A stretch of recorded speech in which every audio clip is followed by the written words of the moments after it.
persona. O sea, Concha, pero al aire. De 17 a 19 por Vorterix. Bueno, qué placer. Concha al aire, porque pasa de todo acá. Es como un desfile de cosas que van pasando sin parar. Y ahora tenemos a una personilla muy especial que nos ha acompañado previamente ya en este equipo, en la versión podcast de Concha, en Concha Stoker. Sí, recién recordábamos. Hermoso. Concha Stoker. Ella es Melisa García, es abogada, feminista. Bienvenida, Melisa. Parte de Abofem, que es la agrupación de abogadas feministas de Argentina. Y gracias por venir. En honor al 1 de mayo, el Día del Trabajador, queríamos hablar un poco sobre la mujer, el femenino, los derechos laborales y queríamos entrevistarla sobre todos estos temas que nos interesan un montón. Muchas gracias a ustedes por invitarme. De nuevo. Bueno, nos había abierto un mundo. Cuando hablamos en ese momento nos flasheó entender, obviamente que lo sabíamos, ¿no? Pero que estabas especializada en cuestiones en vincular las cuestiones de género con el derecho. En ese momento para nosotras era una novedad y después Dal terminó diciendo, yo necesito una abogada que entienda de esto, ¿no? Que sepa de la diferencia. Que me represente. De ser hombre y mujer en esta sociedad. Una abogada con una mirada de género. Que vos antes de arrancar decías, yo represento a mujeres, ¿a qué te dedicas básicamente? Bueno, soy abogada, ¿no? Sí. Y con eso, con todo lo que conlleva, obviamente que hay diferentes áreas del derecho y yo lo que hago es ser una abogada que me especializo en la perspectiva de género y el género. Entonces, todas las áreas del derecho están atravesadas por cuestiones de género. Entonces hago cuestiones laborales con perspectiva de género, cuestiones de familia con perspectiva de género y lo que voy haciendo justamente, como les contaba antes, siempre me encuentro trabajando con la parte más vulnerable, que es la que sufre una situación de violencia o que está en una situación de desventaja frente a una situación laboral. Y que en general son mujeres. Generalmente. Dale. En el trabajo, ¿cuáles son los casos que más te llegan? ¿Qué es lo que más traen las mujeres como cuestiones problemáticas o que vos tengas que ayudarlas o defenderlas en cuestiones laborales? Fue variando mucho. ¿Por qué fue variando? Porque a medida de que más se conoce los derechos de las mujeres y más se visibilizan las cuestiones de género, más se sabe que se puede denunciar. Entonces, de un tiempo para acá te podría decir, de cuestiones laborales de registración o no registración, las mujeres se acercan a consultar sobre situaciones de acoso en el ámbito del trabajo, violencia psicológica en el ámbito del trabajo y las grandes preocupaciones de no perder el trabajo por denunciar, ¿no? Porque no solamente termina en estoy viviendo una situación de desigualdad o de violencia en el trabajo, es no perderlo porque es la única fuente de trabajo que tengo o soy el ingreso principal de mi hogar. Bueno, es ahí donde se empieza como a complejizar muchísimo la cosa.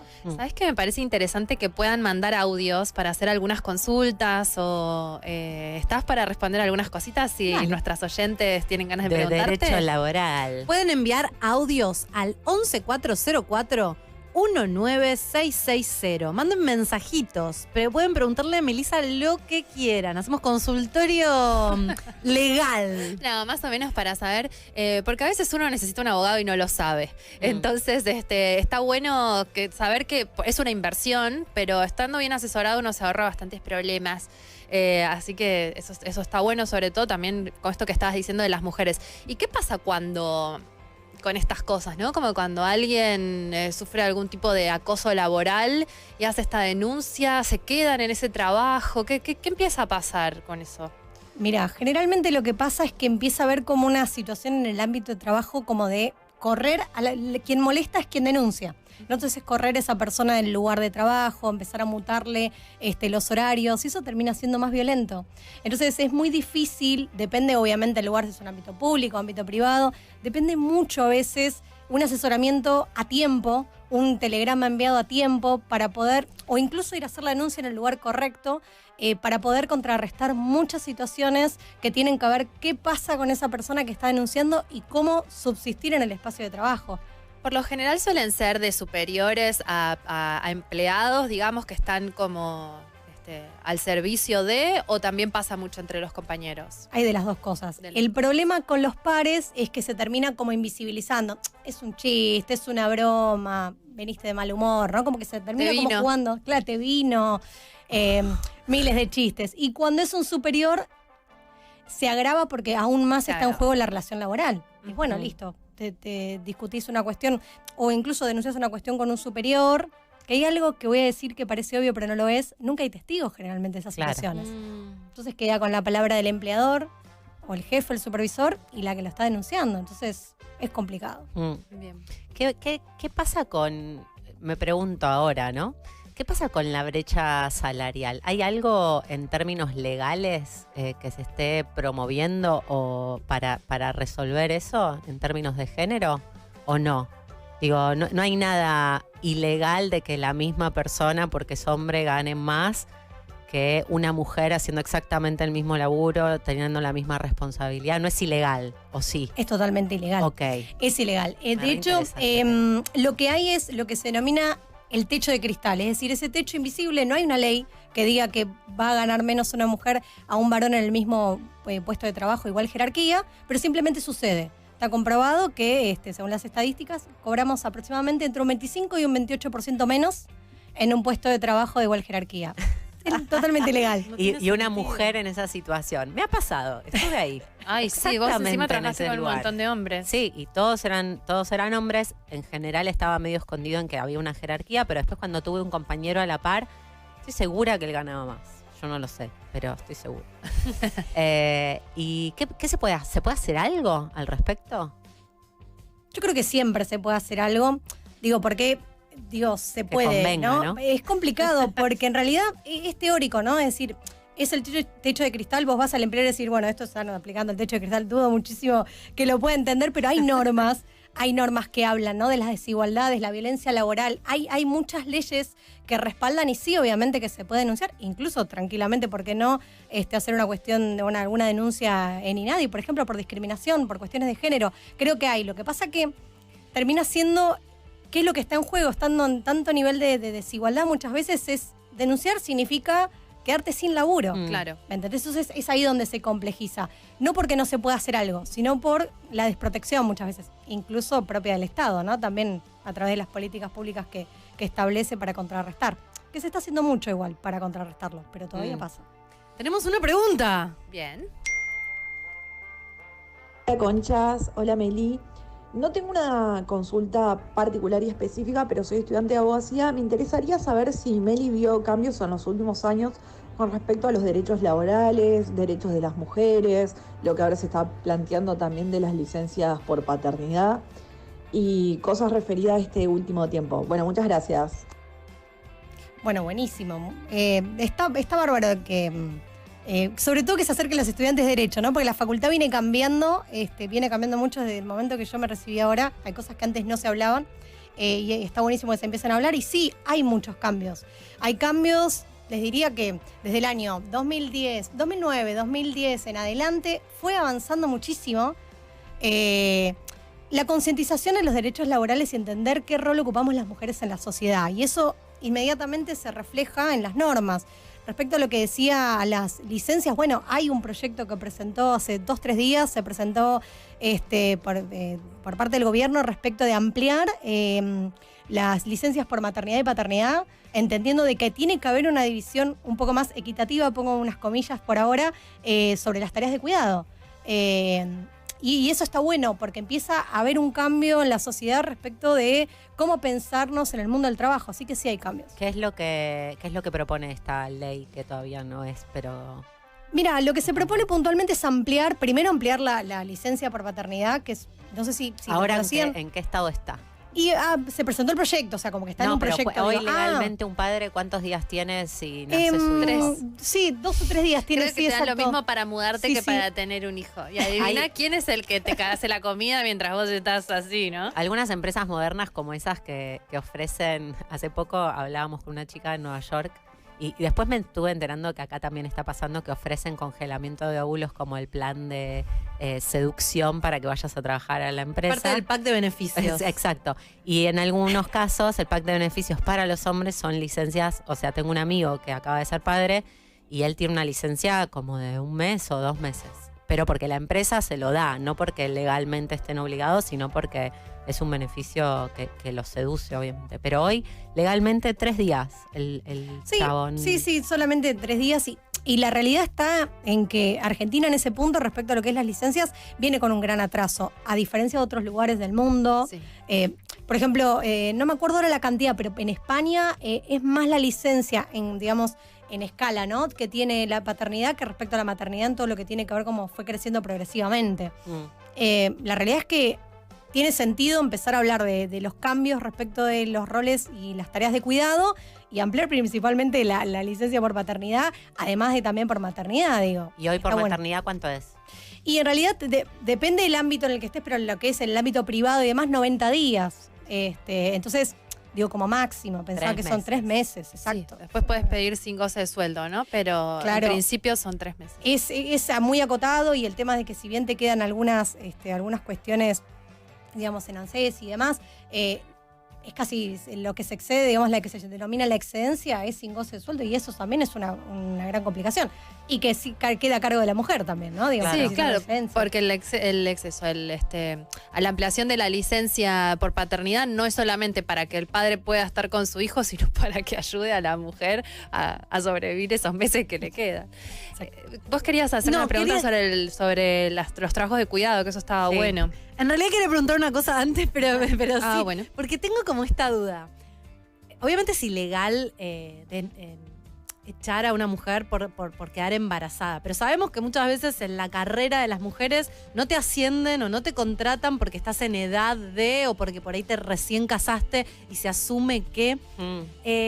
y muchas veces no quedás en lugares, o sea, vas a entrevistas y no quedás porque podés ser madre.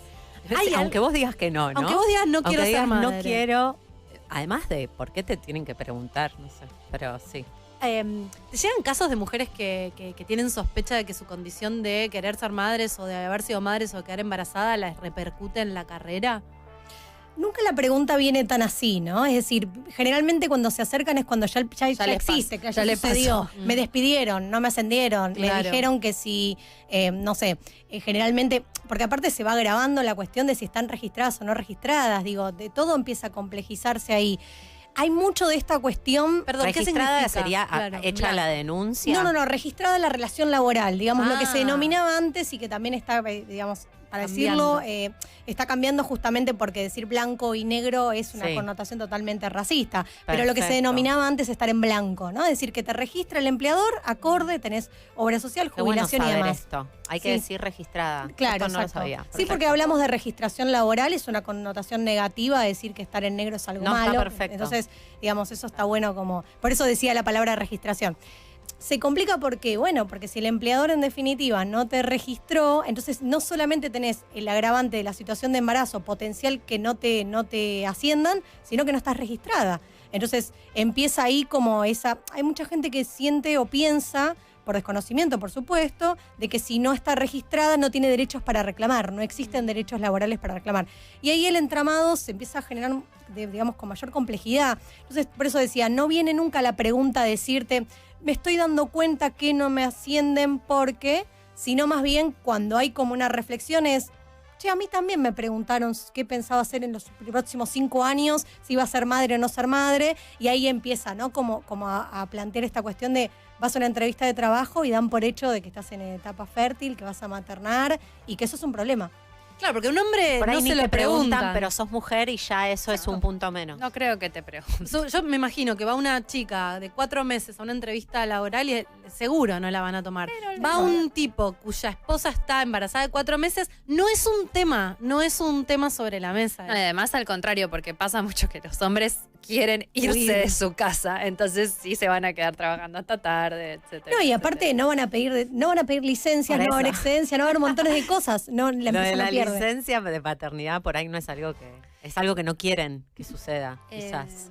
Uno de los temas que queríamos hablar era sobre los trabajos de cuidado como trabajo no remunerado y hemos visto algunos casos de... Hoy estoy muy en noticiero. Un caso muy sonado en Hemos los visto, últimos es días. la posición todo, me está tomando, no sé quién se sienta en esta Está en silla agenda. antes que yo. Algún noticiero, seguro que no. Pero no, de verdad, que hubo varios casos de mujeres que han ganado juicios a maridos que por haber hecho trabajo de cuidado con los hijos que se han divorciado de grandes, como a los 50 años, y que han ganado juicio por poner un precio a sus trabajos de cuidado porque la mujer no pudo hacer su carrera profesional ni estudiar por haber cuidado de los hijos y ahora se separó y quedó ahí varada. Entonces, ¿hay algunos cambios también con respecto a eso? ¿Qué está pasando a nivel nacional? A nivel nacional todavía hay complejidades. No. Es que depende mucho también de los juzgados, ¿no? De familia. Por ejemplo, esto lo voy a destacar porque vale la pena. O sea, como siempre es, no, la justicia está todo mal. Hay juzgados, hay uno particularmente, que es el 92, lo digo por si alguien está escuchando, porque es un juzgado que nos suele tocar, las que estamos constantemente litigando, donde se toman en cuenta las compensaciones y la violencia económica, ¿no? Esta cuestión de... Pensémoslo de esta manera, elegimos un plan de vida en conjunto, ¿sí? Y en ese plan de vida está formar una familia, tener hijos, está buenísimo, pero de repente hay una idea de que la tarea, digamos, productiva queda para el varón que sale afuera y trae el dinero, y la mujer como que parece que está en la casa y en el hogar y cuidando a los hijos y es un acto de amor. No es un acto de amor, es una parte del plan de vida de que si lo cuantificamos económicamente tiene un valor, porque si no, digamos, no podría concretarse ese plan de vida. Bueno, un poco eso apunta. El tema es cuánto como sociedad estamos preparados para escuchar eso, porque hay un par de casos, sobre todo en estos últimos días, y de repente es, pero ¿cuánto está pidiendo? ¿Qué le tiene que mantener el nivel de vida? Puntualmente sucedió en los últimos días que se supo que Paulo Londra, que es este músico, se separó de su mujer, con quien tiene 2 hijos, o no sé si estaban casados, y se supo que él le pasaba 200.000 pesos. Y se armó, al menos yo en Twitter vi una guerra, una grieta de, bueno, es un montón, ¿para qué quiere ella 200.000 pesos? Y gente diciendo, bueno, pero el proporcional de lo que él gana es mucho más de 200.000 pesos. Nadie sabe nada, no Twitter. Claro. Nadie entiende qué está pasando ahí. Sí, fundamenta. No sabemos qué está pasando efectivamente, pero es un buen pie para hablar. Cuando un matrimonio o personas que tienen hijos en común se separan y la mujer por ahí no trabajaba y se dedicaba a las tareas, ¿es cierto que le corresponde esa cuota alimentaria? ¿Es para los hijos? ¿Es para ella? ¿Es un proporcional del sueldo de él? ¿Cómo funciona? Varía, hay un montón de supuestos. En realidad, en principio, la cuota alimentaria, que es, lo que tiene que ver para los hijos, hay algo puntual que es mantener el mismo nivel de vida, ¿sí? Que al momento de que estaban juntos. Entonces, esta cuestión, el número a veces juega una cuestión un poco excluyente, ¿no? 200.000, 500.000, 1.000.000. Digo, va a variar, depende de cada situación y cada situación de familia. La realidad es que las compensaciones, por ejemplo, que va a ser una compensación en base a una separación, de ese desequilibrio que se da producto de esa relación, bueno, tendrá un monto, tendrá una especificidad, ¿no? Que está planteada en el código, digamos, eso está normado. Y después tenés esta cuestión de los alimentos específicamente. A ver, vamos a suponer que toda la familia en su totalidad, el ingreso y el nivel de vida daba 1 millón, porque al momento de separarnos va a ser muy por debajo de ese número, muy por debajo de esa mitad, por decirlo así, como muy tratando de graficarlo. Hay algo que se juega ahí de, ¿qué vas a hacer vos con esa cuota alimentaria? Yo no te voy a alimentar tus caprichos. Tus caprichos, no tus te voy a mantener a vos, no te voy a mantener laburar. Ese tipo de cosas. O sea, empieza a jugar ahí y empieza como a jugar algo negativo con el número. ¿No? Digo, 200, sí, o el número que sea económico es como que queda contaminado con esto de yo no te voy a mantener a vos. Siento que tiene que ver con esto de ponerle un número a las tareas de cuidado, ¿no? Porque parece como si esa persona que se está encargando de los hijos no estuviera haciendo nada. Entonces esa plata la va a usar para... O sea, la responsabilidad... Si no valiera ese tiempo, esa dedicación o esa tarea, ¿no? Está romantizado. Claro, ese es el tema. Exacto, está pensado por amor. Por amor, exacto, que es un acto de amor. La responsabilidad del hombre es mantener el mismo nivel de vida que tenían cuando él estaba en la casa, digamos. Cuando la mujer se queda a cuidado de los hijos. Generalmente termina sobrecayendo en el hombre justamente por cómo se dan las relaciones. Claro. Digo, porque ahí van a venir de una diciendo, pero hay mujeres que en realidad el varón se quedaba. Digo, puede suceder también. El desequilibrio se da económico de cómo estaba planteada esa familia. O sea, si la mujer fuera Paula Alondra. Paula Alondra. Que es muy conocida y el marido era el que se quedaba cuidando a los chicos. También él tiene el mismo derecho a reclamarle a ella. No es una cuestión de género. Claro, no. En realidad, obviamente, termina volviéndose una cuestión de género justamente por las desigualdades que veníamos hablando antes. Pero el Código Civil y Comercial de la Nación, que no es algo nuevo, es del 2015, empieza o busca por lo menos equiparar, digamos, algunos roles y que bueno, que están, ¿no?, muy atravesados por cómo está el planteo de familia y cómo lo hemos pensado. Y yo también lo vi en Twitter y bueno, los comentarios son, siempre terminan siendo para el mismo lado, ¿no? Como la mujer, vos querés esto para vos, esto es en definitiva, como si no hubiera hay un algo que se rompe en la familia. Les tiro un dato que ahora no recuerdo bien en qué página, pero está la calculadora de las tareas de cuidado. ¿Vos las podés calcular? Eso iba. Sí, Mirá. sí está. No lo tengo acá a mano, pero está, no me acuerdo a través de qué ministerio, haces el cálculo de la cantidad de horas y te sale un valor. Está, De digamos, tu sueldo. Claro, de lo que Sí, vale sí, económicamente, sí, ¿no? sí, claro. La cuantificación. Sí, está. Mirá, qué interesante. Es muy importante empezar a cambiar y a observar eso de generación que mi abuela me crió a mí, o sea, me cuida a mi abuela, no estamos hablando de estamos un poquito entradas en años, pero realmente es muy cercano eso, ¿no? Y es muy nuevo esto de ponerle valor al cuidado. Bueno, Melissa, esto... Sí, lo sí, no lindo sí. de la radio es que todo Todo es tiene muy que pasar rápido. rápidamente. Muchísimas gracias por haber venido. ¿A dónde te pueden encontrar y por qué alguien puede necesitar una abogada feminista o un grupo de abogadas feministas para que sepan también para qué casos en específico te pueden buscar? Qué pregunta. Voy por la más fácil. ¿Dónde me pueden encontrar? Me pueden encontrar en las redes. Mi Instagram es melisagarcia.abogada. Si quieren buscar a la organización a la que mencionaba Dalia, es Abofem Argentina, que está en Instagram, en Facebook, en Twitter.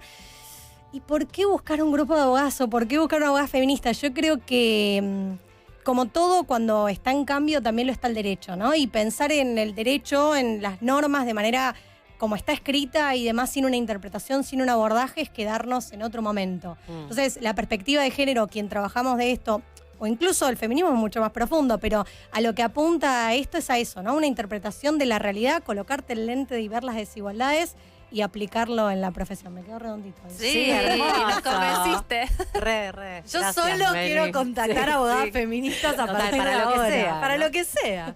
Gracias, Muchísimas Meli. gracias por A ustedes, venir, chicas. Meli. Gracias. Vamos a ir a la tanda con un temazo de Britney Spears.